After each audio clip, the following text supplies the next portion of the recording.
what I really love the most about what we're doing right now is the school garden. And one of the reasons why I love it so much is because it's one of the only places in town that is available to grow food for the community or for the community of kids. And it's one of the only places in town that's actually cleared and ready and not shaded and etc. So it's a really great place for us to be able to not only teach our future growers and the people who are going to be that next generation who has to grow their own food. It's not just we want to and it's trendy. They might have to grow their own food and grow for us as well. So we're growing our little farmers, but also because my daughter's in school, so it's great for her to have that opportunity as well. But we do have a number of programs. We have the school garden program, community garden, which is right here on site. We do workshops and events like this one, the West Coast Farm and Garden Show.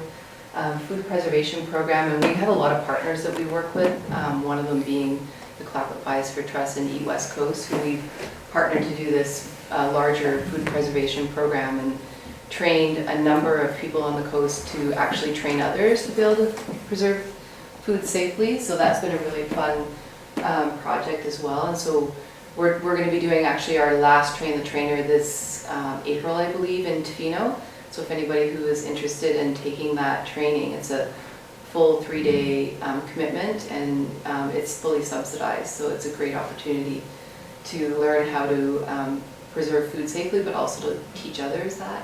And there's a little bit of business in there as well, so it's teaching people how they can actually make a business of it. And then we have the Tofino Local Food Booth, which we partner with the Tofino Euclid Culinary Guild. So we start the season when the market starts in May. We start by selling starts that we've grown in the school garden.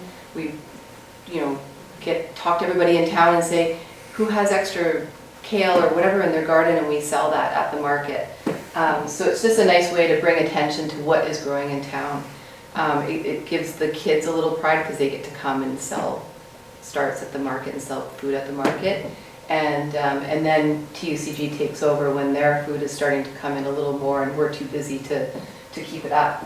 So it's a really great program as well in partnership. We're working right now on a fruit cleaning program. We've done a little bit of work on it.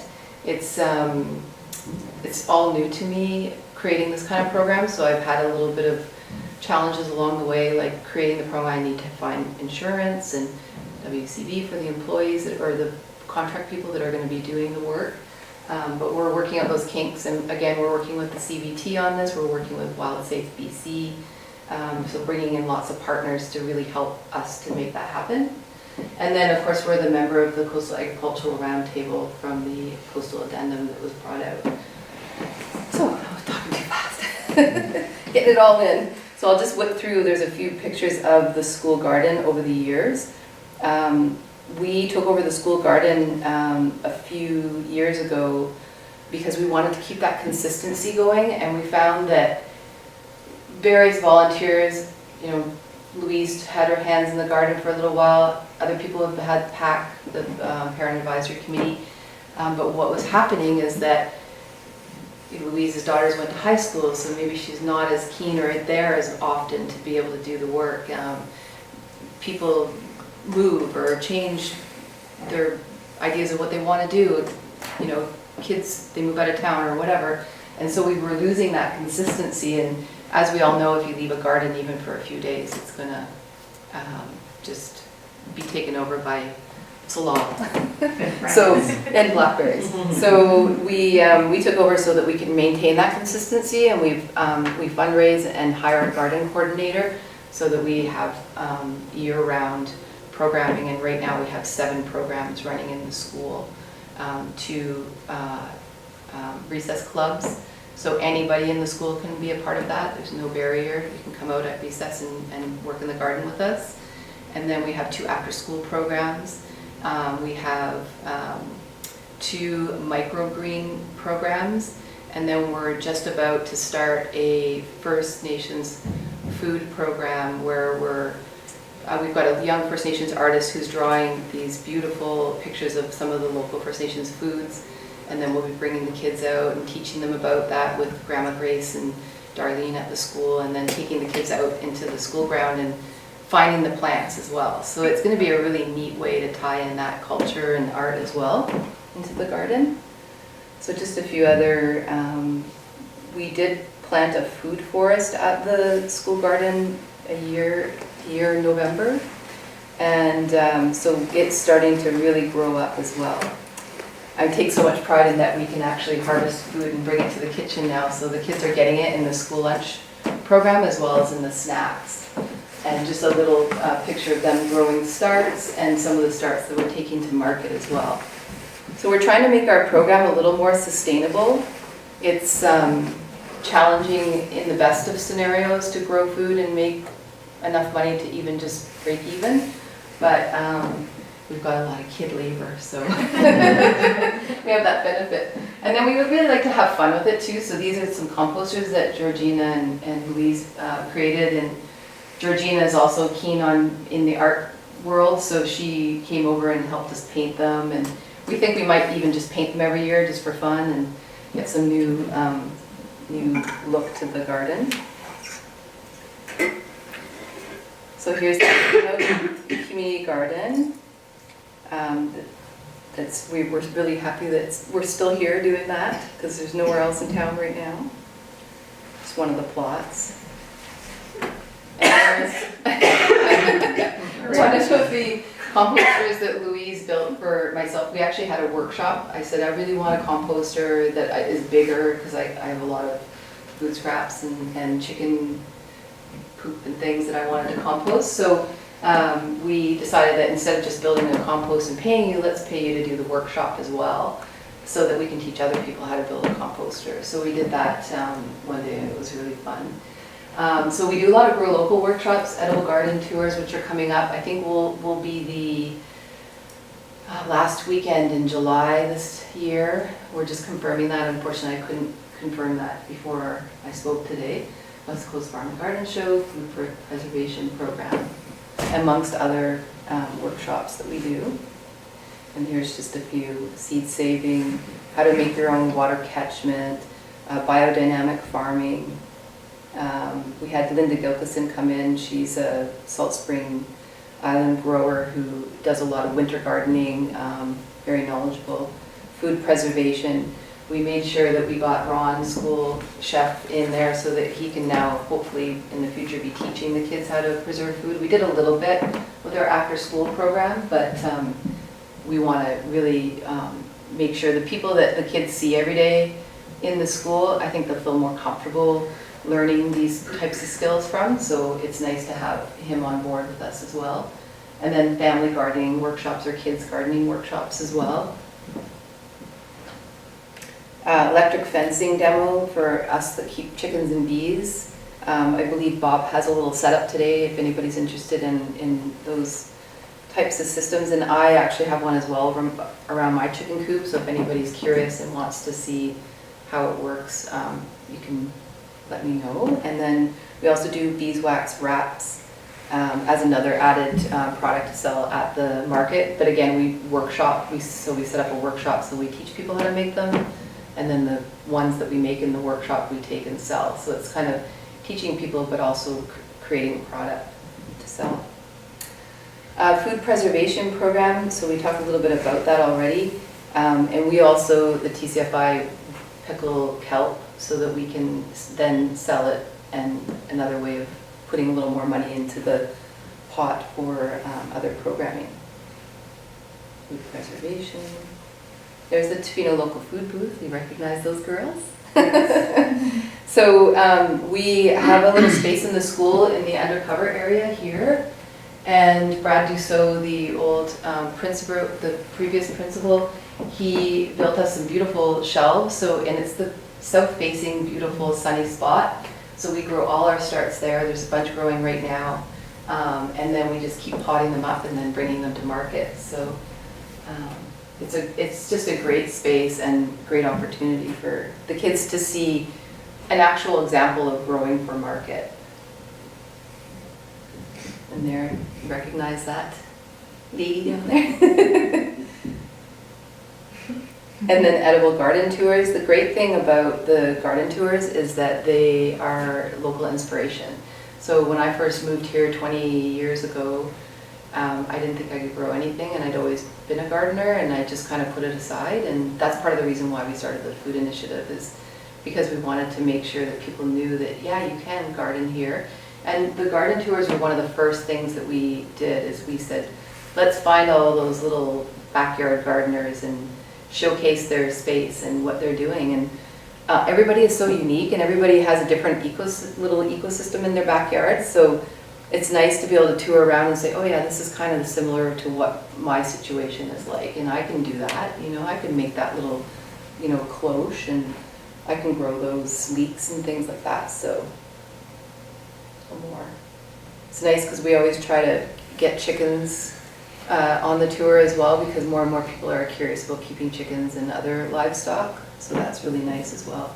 So because this is called Ag Innovations on the Coast, I wanted to talk a little bit about how we can build up on that a little bit, and talk about how we can create some of these projects that are on a little bit larger scale for community food. And I was thinking a lot about it lately, because we don't have a lot of land, and we don't have a lot of the things that, for instance, a Port Alberni farmer would have, like soil. And so how can we sort of work together and make something happen here? And I think it is truly like what you were saying about composting. It's like, maybe it's not one big huge farm where we clear all the cedar trees and make a big farm, but maybe it is something where we look at neighborhood nodes or little spaces of gardening, and maybe each neighborhood has their own little garden space, or we just look at different ways of growing on the coast. And I think using that using collaboration with other organizations, individuals, families. Education is huge, because we do have different growing than anywhere else. Connecting with each other, so talking to those old-time gardeners who have been here and have these like really ancient old apple trees, like how do they garden? How can we get some of that information? And then the support, not only the support of the volunteer people coming and helping out, but also financial support. How can we get the funding to create some of these little projects? So that's kind of what I wanted to talk a little bit more about today, and sort of open it up to everybody. It's a really great time right now because the official community plan is being developed for Tofino, and I was asked to give some input on that in terms of local food. And so some of the things that I had said is, why don't we just, I don't see that taking down trees is the answer and growing food. I think it's more that we use the spaces that we have. And one of the spaces that I thought is a really easy one is some of the areas where there's public plantings of ornamentals or new developments. How can we replace some of those ornamental plantings with edibles? Maybe they're even native edible berry plants or something that would grow well in that spot. Even if I don't know if you've noticed in Port Alberni when you drive by and they've got their little planter boxes and there's sunflowers and kale and all kinds of stuff growing, it's all edible. So how can we sort of do something like that here and plant in those edible plants? The other area that I thought is a real easy one is the lands that are between residential and commercial, or residential and industrial. There's often that tract of land that's the no man's land, and often it's already cleared. So what can we grow there that could be gleaned from people, or can we make little allotments, like go back to the allotment days where everybody's assigned an allotment and they can care for that and grow food. So there's these little pockets of places and public areas, and the village greens, or areas where we can grow food there, or even some fruit trees. The school garden, how can we expand there? Can we put in a greenhouse? Looking at just being really creative in how we grow here on the coast, and so I just wanted to put it out to you all and see if you have any ideas of how you see our community growing and being a little more food secure and having more food. We all know the shelves were empty when the road closed a few times now in the past few years. Like, let's look at how we can not be in that place of having to frantically go to the store to get our lettuce that's coming from California in the clamshell that's now has to be recycled or potentially tried to compost, right? What can we do that to change that attitude where, you know, we just go to the store and buy our food? We can't grow all our food, but what can we grow here and where can we grow it? And who's going to do that? So that's my putting it out there. Any ideas of anything more on that we want to talk about? Yeah. I know from my own personal space, we have a lot of dead space. There's not a whole lot going on, and for me, it's a lack of education around what I could potentially be planting in some of those spots, because the soil is so specific, right? And then the time constraints, obviously. So like that, you know, there's lots to work with on our property, but I don't have time to build rows, or I'd love to see that. Yeah, in the space would be so great. But and do you have space that's cleared and sunny and? Yeah. Oh wow. Yeah. Well, that's a premium. Lots of clear, sunny space. Yeah. I have an empty greenhouse right now. It's got some beautiful compost in it. Yeah. Soon they'll be healed. Soon they'll be healed. Well, you know, there's two things I can think of right now is one of the things that we've tried over the years, and it's been a little bit successful, and you know, a few people have kind of partnered up, is partnering people who have land with people who want to garden, who have maybe more time or skill. So there's that. We can definitely help to put that out if you'd be interested in something like that. And then the other thing is one of the programs that I'd thought about that might possibly work is that we have a mentorship program. So we have a lot of organic master gardeners, or people who have been growing on the coast for a long time, or people who are really good at it. And how can we help get those people to the people who want to grow or want to learn how to grow in their specific place? And so I thought, why don't we pick, you know, pilot this, take 3 people and go to their place, have a little workshop, talk about their land and talk about what we think could grow and come up with a plan together. And then we bring that same group together, and once we've solidified the plan and have the soil and the seeds and whatever, and we have a workshop where we build these boxes or build these raised beds for the people, or build the greenhouse, whatever it may be, and then start to grow the food with someone who knows how to do it. So that, because that's the other part of it, is that you might have the land, you might have the soil and the tools and whatever you need, but you don't know how to do it specifically here. So how can we get that knowledge transferred over so that you can learn how to do it? And so it would be like a year-long pilot where you go, you learn what would be best, you come and you do it together, and then throughout the year we have little workshops at that property, you know, learning how to fertilize, how to harvest, what do you do with the weeds, what about this bug, what about, you know, this weed, is this a weed, you know, can I eat this? So that kind of stuff. And so I think that would be a really effective program here as well. Sign me up. So, oh, great. Great. Yeah. So the other thing, just talking about collaboration, quickly to sum it up, is we have a beautiful garden at the Waya Junction. And one of the things we talked about the other day in our Coastal Agriculture Roundtable meeting is that we're all talking about agriculture and we're all jazzed up and excited and stuff, but we have a few things going on here that are holding on by threads. And so the Waya Garden, for instance, is being taken care of by a woman who just had hip surgery and she's 80 years old. That's not a sustainable program. So how can we help her to get volunteers out there to help? They have 2 work bees a week. They're going to be starting up in a few weeks. How can we get people out there to help in a beautiful garden that is here and is ready to grow? And they often will sell their produce well, first of all, they're feeding their community, but then the excess is being sold at market. And so it's this beautiful food, these beautiful strawberries that taste so good that are grown right here. But they're growing all kinds of stuff out there. It's a huge piece of property. So how can we help them? And even the school garden, even though we have 7 programs right now, it's holding on by a thread where it's writing grants, getting little funds here, having donations here, a little party here that we raise money for this school garden, but it's just these little bits of what are we doing now and how can we keep supporting that? So collaborating with each other and with organizations to make sure those stay here, and then move forward with other projects. And then even the Tofino Local Food Bag, it helps to fund some of the programming that we do. And it was this particular batch was the support from the TUCG, District of Tofino, and us. So we got together and decided we're going to do this, and we're going to sell these bags and then put that money back into these projects. So these collaborations are what makes this, that makes it work here on the coast.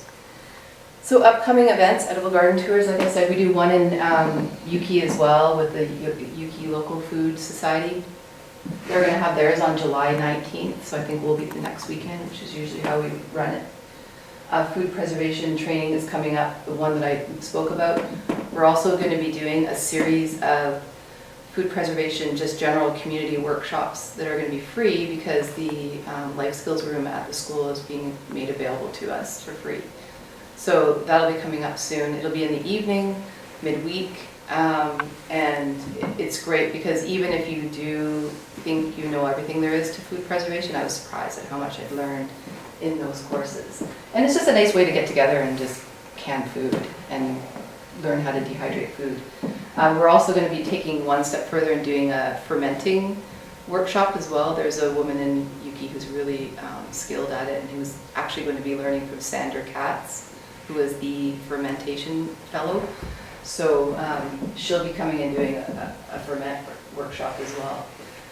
We're also very hopeful that we'll have a volunteer sort of intern for the summer working in the school garden, June, July, August.